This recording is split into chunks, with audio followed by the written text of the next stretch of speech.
सर्दियों का मौसम था। कपकपाती हुई ठंड में संध्या कुएं के पास बैठकर कपड़े धो रही थी। गांव के खुले माहौल में तेज सर्द हवाएं हड्डियों को ऐसे चीर रही थीं, मानो बर्फीले तीर लगातार बदन में उतर रहे हों। हाय राम, आज तो ठंड हड्डियों तक उतर गई है।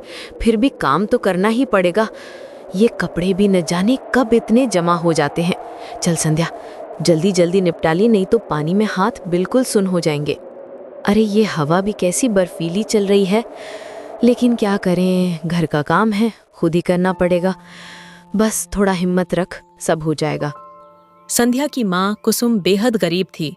उसने मेहनत मजदूरी करके ही संध्या को पाला था, इसलिए बेटी की शादी में बहुत कुछ दे पाना उसके बस की बात नहीं थी। बस 2 जोड़ी कपड़े और ढेर सारा आशीर्वाद देकर ही संध्या को ससुराल भेजा गया। दिसंबर की जमाने वाली ठंड में संध्या की शादी गंगाराम से हुई थी। मौसम और सर्द होता गया और देखते ही देखते 1 महीना बीत गया। जनवरी की कड़कड़ाती सर्दी ने पूरे गांव को कंपा दिया था। सिर छुपाने भर को उनके पास बस एक पुरानी फूस की झोपड़ी थी, जिसमें संध्या, उसका पति गंगाराम और उसके सास ससुर रहते थे। शाम का समय था। दिन भर मजदूरी करके थका हारा गंगाराम झोपड़ी में लौटा। ठंड और थकान उसकी चाल में साफ दिखाई दे रही थी। ले बेटा, ये मेरा फटा पुराना कंबल ही सही, लेकिन तू इसे बहू को दे दे। कल रात बेचारी ठंड से कांप रही थी, उसके पास ढंग का ओढ़ने को कुछ नहीं है। हम बूढ़ों की ठंड तो ऐसे ही कट जाएगी, पर नई बहू को तकलीफ नहीं होनी चाहिए। जा दे आ उसे, कह देना कि माँ ने भेजा है। माँ, ये कंबल तो पहले से फटा हुआ है। आपको और पिताजी को ठंड लग जाएगी। आपके पास तो दूसरा भी नहीं है। आपको तो इन छेदों से हवा सीधी लगती होगी। आप कैसे रात काटती होंगी? मैं कैसे ले लूं इसे? मेरी चिंता मत करो, मैं संभाल लूंगी। बूढ़ी दे ठंड झेल लेती है, पर नई बहू को तकलीफ नहीं होनी चाहिए। मैं ठीक रहूंगी बेटा, तुम बस उसे ये कंबल दे आओ, मना मत करना। अब गंगाराम पूरी तरह उलझन में था। उसे समझ नहीं आ रहा था कि वह क्या करे। एक ओर उसके बूढ़े माता पिता थे, जिनकी कांपती देह ठंड से जूझ रही थी, और दूसरी ओर उसकी नई नवेली पत्नी संध्या, जो अभी इस कठोर मौसम की आदी भी नहीं थी। तीनों का ख्याल रखना उसका फर्ज था, पर घर में बस एक ही कंबल था और वही उसकी सबसे बड़ी चिंता बन गया था। वह सोचों में डूबा वहीं बैठा था कि तभी संध्या कुएं से कपड़े धोकर लौट आई। गंगाराम के चेहरे पर छाई बेचैनी और उसकी आंखों में तैरती असहायता को देखते ही संध्या समझ गई कि वह किसी भारी चिंता में है। क्या हुआ जी, इतना परेशान क्यों बैठे हैं? माँ ने जो कंबल दिया है वो मुझे मत दीजिए। उन्हें खुद ठंड बहुत लग रही है। मैं ठीक हूँ, मेरे लिए चिंता मत कीजिए। मैं कैसे ना सोचूं? कल रात तुम ठंड से कांप रही थी। ऐसे कैसे रहने दूं तुम्हें? तुम्हें भी कंबल चाहिए। मैं वो कंबल नहीं लूंगी। माँ की हालत देखकर मैं उसे ओढ़ भी नहीं पाऊंगी। पहले उन्हें मिले, मैं तो संभाल लूंगी। अभी वो कंबल माँ के पास ही रहने दे, मैं अपना काम चला लूंगी। तुम मेरी जिम्मेदारी हो, तुम्हें यूं ठंड में नहीं रहने दूंगा। मैं कुछ भी करूंगा, पर तुम्हारे लिए अलग से कंबल जरूर लाऊंगा। तुमने जो रात गुजारी वैसी मैं दोबारा नहीं होने दूंगा। बहुत जल्द तुम्हारे लिए नया कंबल लेकर आऊंगा, यह मेरा वादा है। इतना कहकर गंगाराम भारी कदमों से मजदूरी पर निकल गया, मानो मन कहीं घर में ही अटका हो। उसके जाते ही संध्या ने घर के सारे छोटे मोटे काम निपटाए और थकी हुई सी बाहर आकर धूप में बैठ गई। सर्द हवाओं के बीच सूरज की हल्की सी गर्माहट उसके बदन पर पड़ते ही उसे एक पल के लिए राहत मिली और वह चुपचाप आसमान की ओर देखते हुए सोचने लगी कि इस कठिन समय में वह अपने परिवार को कैसे संभाले। अरे वाह, कितनी अच्छी धूप निकली है आज। कितना सुकून मिल रहा है बदन को। अभी थोड़ी देर पहले तो ठंड से हाथ पैर सुन्न हो रहे थे। काश हर रोज ऐसी धूप निकल आया करे तो काम भी आसानी से हो जाए। सच में इस जमाने वाली ठंड में धूप ही तो सबसे बड़ी राहत है। थोड़ी देर यहीं बैठकर गर्माहट ले लूं, शरीर भी ढीला हो जाएगा और मन भी हल्का। भगवान करे ये धूप थोड़ी देर और टिक जाए, क्योंकि रात होते ही तो ठंड फिर से अपने पूरे जोर पर आ जाती है। रात की वो कड़वी हवा कौन रोक पाएगा। बस दिन भर की ये थोड़ा सी गर्मी ही सहारा है, नहीं तो रात में तो कांपना ही पड़ता है। रात पूरी तरह उतर चुकी थी।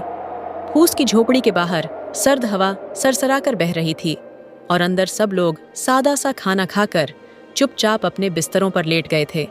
थकान और ठंड दोनों ने उन्हें जल्दी ही निष्प्राण सा कर दिया, मानो पूरे दिन की भागदौड़ अब अंधेरे में कहीं घुलती जा रही हो। बहुत ठंड तो नहीं लग रही ना? आज हवा कुछ ज्यादा ही चल रही है। मैं ठीक हूँ, आप तो पूरे दिन की थकान के बाद लेटते ही सो जाए। थकान तो है, पर नींद कहाँ आएगी। मन में बस यही सोचता रहता हूँ कि तुम्हें और माँ बाबूजी को कैसे आराम मिले। हम लोग संभाल लेंगे, आप इतना मत सोचिए। भगवान पर भरोसा रखिए, सब ठीक हो जाएगा। अब सो जाइए, रात बहुत लंबी है। कल कोशिश करूंगा कुछ इंतजाम करने की, ताकि यह ठंडी रातें थोड़ी आसान हो जाए। गंगाराम संध्या से बातें ही कर रहा था कि अचानक बाहर से तेज हवा का झोंका आया। झोंका इतना तेज था कि झोपड़ी की खिड़की जोर से खुल गई और उसका एक पल्ला टूटकर नीचे जमीन पर गिर पड़ा। संध्या और गंगाराम दोनों एकदम चौंक गए और पल भर के लिए झोपड़ी के अंदर सन्नाटा छा गया। हाय दैया, ये कैसी रात है। खिड़की भी नहीं संभाल पा रही है हवा की मार। बेटा, अब तो लग रहा है ये झोपड़ी भी साथ छोड़ देगी। कहाँ जाएंगे हम इस ठंड में? बदन तो पहले ही कांप रहा है, ऊपर से ये आफत। हे भगवान, जरा रहम कर देना, नहीं तो हम बूढ़े लोग आज की रात कैसे काटेंगे। संध्या तुरंत उठी और बिना कुछ सोचे अपनी चादर उतारकर खिड़की पर टांग दी, ताकि ठंडी हवा अंदर न आ सके। अरे बहू, ये क्या कर रही हो? अपनी चादर क्यों उतार दी? ठंड लग जाएगी तुम्हें। रहने दो, हम लोग झेल लेंगे। नहीं बाबूजी, हवा सीधे अंदर आ रही है। आप वैसे ही बीमार हैं, ऐसे कैसे रहने दूं आपको? लेकिन बहू, तुम बिना चादर के कैसे रहोगी? रात और भी ठंडी हो जाएगी। हम थोड़ा बहुत संभाल लेंगे। तुम अपनी चादर वापस ले लो। मुझे कुछ नहीं होगा, मैं ठीक हूँ। आपकी तबीयत और बिगड़ गई तो क्या होगा? आप बस लेटे रहिए, ये चादर यहीं रहने दीजिए। बहू, तुम भी ना अपने आप पर बिल्कुल ध्यान नहीं देती। आपकी सेवा करना ही मेरा ध्यान है बाबूजी। बस अब ठंड अंदर ना आए, यही काफी है। बाबूजी, आप चिंता मत कीजिए। आज शाम मैंने देखा था कि मुखिया के आदमी कंबल बांट रहे थे। मैं भी पहुंचना ही वाला था, लेकिन तब तक सारे कंबल खत्म हो गए। वे लोग रोज इसी समय आते हैं, कल फिर आएंगे। इस बार मैं पहले ही जाकर खड़ा हो जाऊंगा। भगवान से मनाऊंगा कि कंबल मिल जाए, ताकि घर में कोई ठंड से परेशान न हो। बस आपका आशीर्वाद चाहिए बाबूजी। कल कंबल लेकर ही लौटूंगा, चाहे जितनी भी भीड़ क्यों ना हो। अरे बेटा, रहने दे, हम लोग किसी तरह रात निकाल लेंगे। इतना मन पर मत ले। तू खुद कितना थक जाता है और फिर भी सबसे पहले हमारा ही सोचता है। भगवान तेरा भला करे बेटा।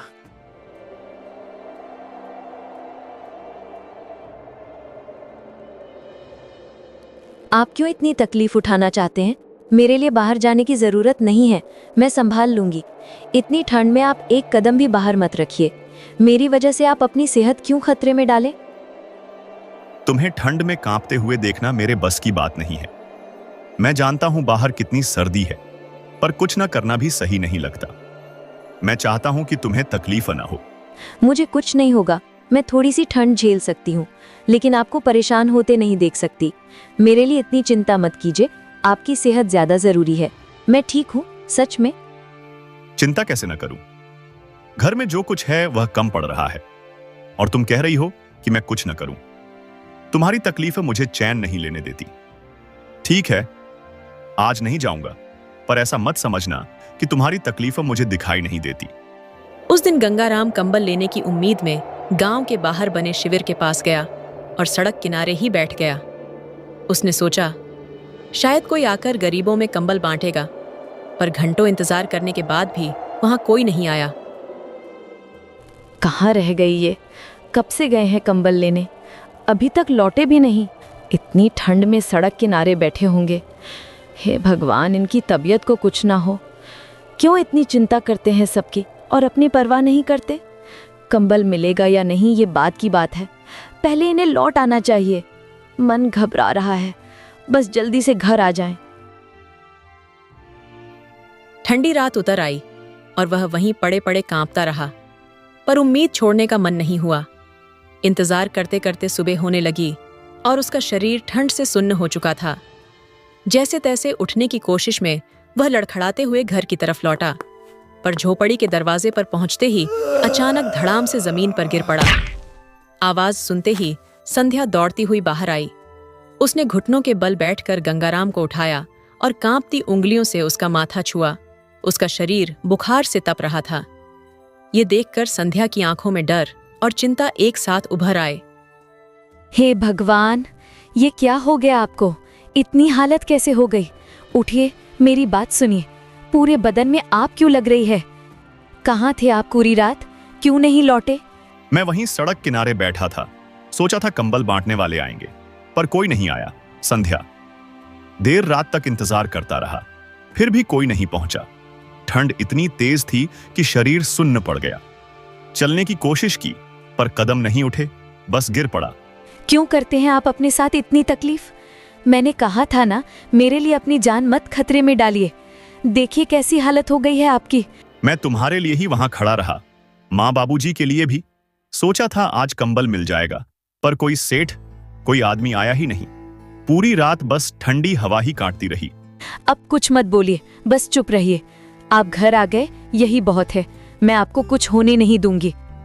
बेचारी संध्या ने जितना बन पड़ा उतना किया। तेल गर्म करके गंगाराम के हाथ पैरों की मालिश करती रही। उम्मीद करती रही कि उसकी हालत में थोड़ा तो सुधार आएगा, पर कोई फर्क नहीं पड़ा। कुछ ही दिनों में गंगाराम और भी कमजोर होता चला गया। घर में पैसे न होने के कारण संध्या उसे डॉक्टर के पास भी नहीं ले जा सकी। इलाज की कमी और लगातार बढ़ती ठंड ने उसका शरीर तोड़ दिया और आखिर एक दिन गंगाराम ने संध्या की गोद में ही दम तोड़ दिया। शादी को मुश्किल से दूसरा महीना ही हुआ था और संध्या विधवा बनकर सड़क पर आ खड़ी हुई।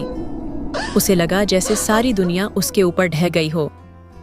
अब गंगाराम के बूढ़े माता पिता की जिम्मेदारी भी उसी के कंधों पर आ गई थी। घर में खाने तक का सहारा नहीं बचा था और उसकी माँ की हालत भी ऐसी नहीं थी कि वह आर्थिक मदद कर सके। संध्या के सामने हर तरफ अंधेरा ही अंधेरा था, लेकिन फिर भी वह टूटे दिल से अपने परिवार को संभालने की कोशिश में लगी रही। बिटिया, चल मेरे साथ घर चल। माँ, मैं अभी आपके साथ नहीं जा सकती। ये दोनों आप बिल्कुल अकेले रह गए हैं। गंगाराम के जाने के बाद उनके सहारे सिर्फ मैं ही हूँ। उन्होंने मुझे बहू नहीं, अपनी बेटी की तरह रखा है। ऐसे समय में मैं इन्हें छोड़कर कैसे चली जाऊं? तेरा दिल कितना बड़ा है, लेकिन तू खुद भी तो इस दुख में बिल्कुल अकेली है। तू इतनी कम उम्र में इतना बड़ा सहन कर चुकी है, अब और कितना बोझ उठाएगी? मुझे तेरी हालत देखकर बहुत डर लग रहा है।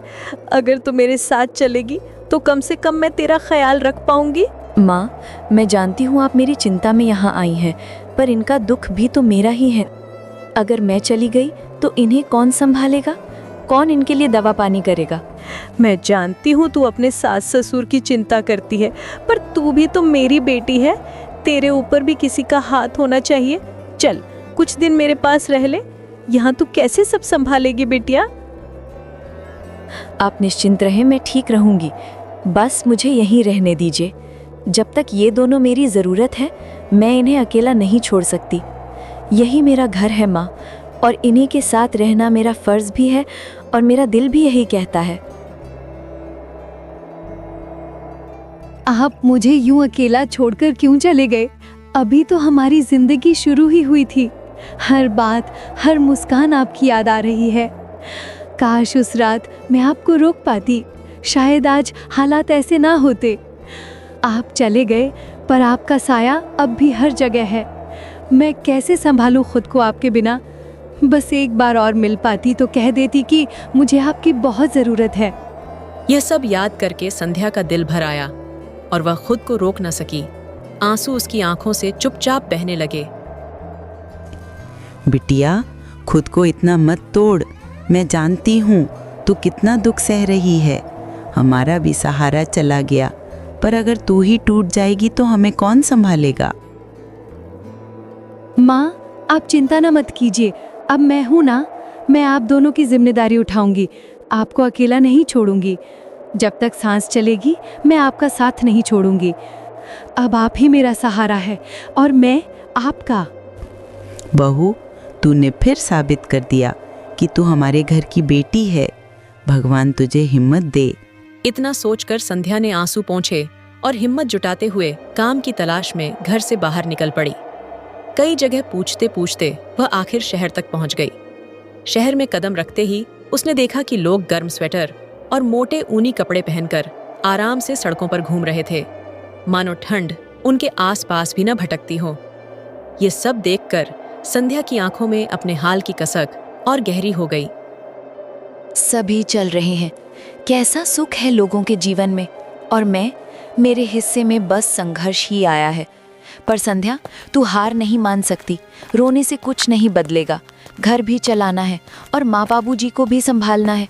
चाहे जितनी ठंड हो, जितनी मुश्किलें हों, आज काम ढूंढ कर ही लौटना है। हिम्मत रख, कदम मत रुकने देना। शहर पहुंचकर संध्या ने हिम्मत जुटाई और घर घर जाकर काम मांगने लगी। हर दरवाजे पर वह उम्मीद लेकर खड़ी होती, शायद कहीं से एक मौका मिल जाए ताकि वह अपना टूटा हुआ घर फिर से संभाल सके।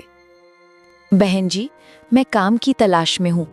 अगर आपके घर में कोई भी काम हो, झाड़ू पोंछा, बर्तन, खाना बनाना, जो कहेंगी मैं कर लूंगी।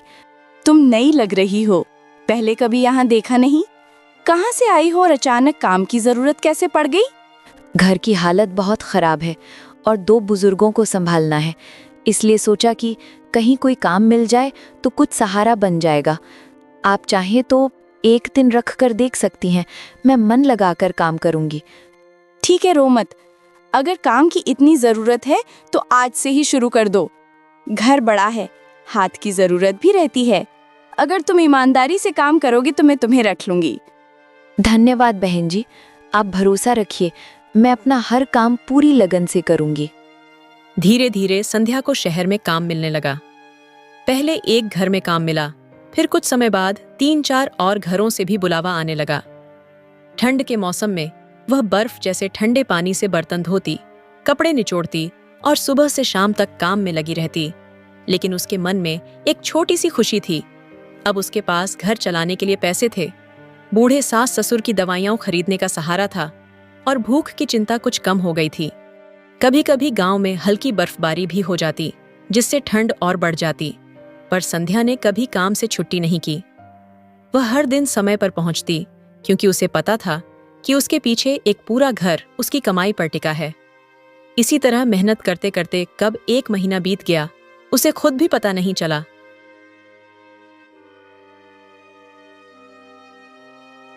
संध्या, जरा मेरे पास आओ, मैं तुम्हें कुछ देना चाहती थी। आज शाम कंबल बांटे जा रहे थे और मैंने तुम्हारे लिए एक कंबल अलग रख लिया। तुम रोज इतनी मेहनत करती हो, ठंड थकान किसी बहाने के बिना, और फिर भी हमेशा काम समय पर करती हो। मुझे लगा तुम्हें इसकी सबसे ज्यादा जरूरत है। ये लो, इसे अपनी पगार के साथ ही रख लो।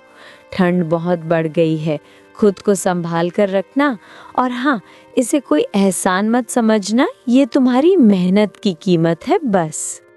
पुराना कंबल देखते ही संध्या की आंखें भर आईं। उस कंबल ने उसे गंगाराम की याद, उनका संघर्ष और बीती ठंडी रातें एक साथ लौटा दी। उसे छूते ही जैसे दिल की कोई पुरानी पीड़ा फिर से जाग उठी और संध्या की पलकों पर आंसू चुपचाप चमकने लगे। संध्या, तुम्हारी आंखों में आंसू क्यों हैं? क्या इस कंबल में कुछ ऐसा है जो तुम्हें दुख पहुंचा रहा है? अगर तुम्हें अच्छा ना लगे तो मैं इसे बदल दूंगी। बताओ, क्यों रो रही हो? नहीं दीदी, कंबल में कोई कमी नहीं है, बस इस तरह का कंबल देखते ही दिल भर आया। मेरे पति भी इसी तरह के कंबल की उम्मीद में गए थे। रात भर सड़क किनारे बैठे रहे कि शायद कोई बांटने आएगा, लेकिन कोई नहीं आया। ठंड इतनी तेज थी कि उनका शरीर सुन्न पड़ गया और सुबह घर लौटते लौटते दरवाजे पर ही गिर पड़े। उसी ठंड ने उन्हें मुझसे छीन लिया दीदी। ये कंबल देखते ही वो रात, वो तकलीफ सब सामने आ गया, इसलिए आंसू निकल आए। संध्या की बातें सुनकर मालकिन का दिल पसीज गया। उसकी आंखों में चिंता और थकान साफ दिखाई दे रही थी। संध्या, मुझे बिल्कुल पता नहीं था कि तुम्हारे दिल में इतना गहरा दर्द छिपा है। अगर मैं जानती तो ये कंबल ऐसे ही तुम्हें ना देती। तुमने जो सहा है वो बहुत बड़ा है, कोई भी टूट जाता, पर तुम अभी भी खड़ी हो, ये तुम्हारी हिम्मत है। और सुनो, अब तुम अकेली नहीं हो, जितना बन पाएगा मैं तुम्हारे साथ रहूंगी। इस कंबल को बुरा मत मानना, मैंने दिल से तुम्हारे लिए रखा था। दया और सहानुभूति से भरी मालकिन अंदर गईं और लौटकर 2 नरम कंबल संध्या के हाथों में रख दिए। संध्या, तुम्हारी बात सुनकर मेरा दिल भर आया। तुमने बहुत सहा है, इसलिए ये 2 कंबल रख लो, एक अपने लिए और एक घर वालों के लिए। ठंड बढ़ गई है, तुम्हें इनकी जरूरत पड़ेगी। और ये लो तुम्हारी पगार, तुमने पूरे महीने बहुत मेहनत की है, इसे किसी एहसान की तरह मत लेना, ये तुम्हारा हक है। उम्मीद है इससे तुम्हें थोड़ी राहत मिलेगी। संध्या कुछ पल के लिए स्तब्ध रह गई। उसे लगा जैसे ठंड के बीच किसी ने उसके जीवन में थोड़ी सी गर्माहट लौटा दी हो। 2 कंबल और कुछ गर्म कपड़े पाकर संध्या का चेहरा खिल उठा। महीनों बाद उसे लगा कि जैसे उसकी जिंदगी में थोड़ी सी राहत लौट आई हो। उन्हें संभालकर वह जल्दी से घर पहुंची और बिना देर किए एक कंबल अपने बूढ़े सास ससुर को थमा दिया ताकि वे ठंड की रातों में थोड़ा आराम से सो सकें।